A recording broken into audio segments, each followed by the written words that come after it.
Okay, so we're going to talk about our body paragraphs just really quickly, a quick overview. At this point, you obviously should have already chosen your historical leader and your IB Learner profile trait.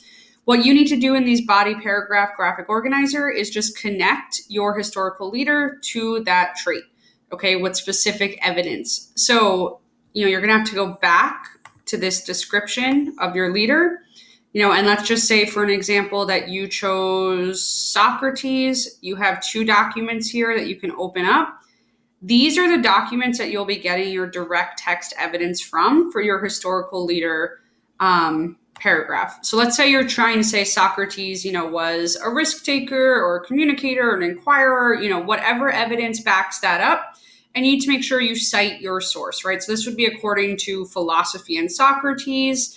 And then maybe you're taking a quote about him going around, asking questions, right? To think about the world around him and ask questions, whatever that is. You would come back here to your graphic organizer, copy and paste, make sure you cite it.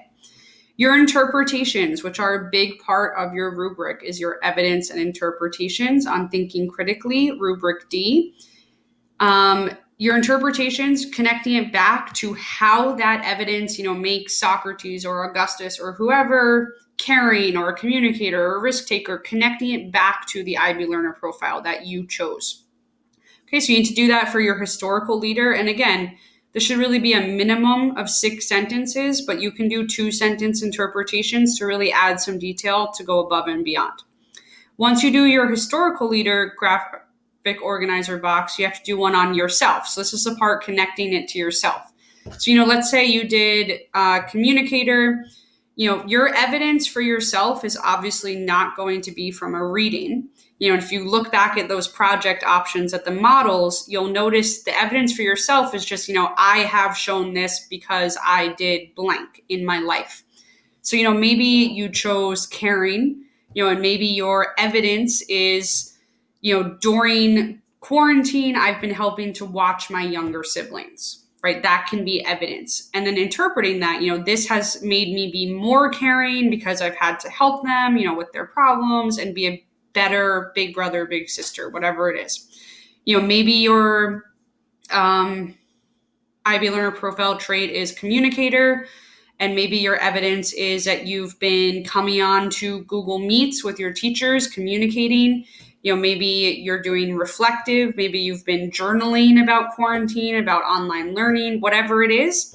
Just keep in mind these evidence for yourself obviously are not direct text evidence. They're in your own words of how you have shown that trait. And then again, interpreting, really how that shows the trait. And a concluding sentence. So again, minimum of 6 sentences, can be more if you want to go above and beyond for that 7-8. Really making sure you're making clear how both your historical figure in those interpretations and yourself in those interpretations connect to your chosen IB Learner profile trait. And again, making sure you have strong evidence that connects to your IB Learner profile trait. If you have Socrates and you're saying he's an inquirer, your evidence shouldn't just be that, he grew up pretty rich, right? It should be more about that he went around asking questions, right? Evidence that supports your IB Learner profile and then connecting it in your interpretations. Okay, and that's the same, again, for both of these body paragraphs. Good luck.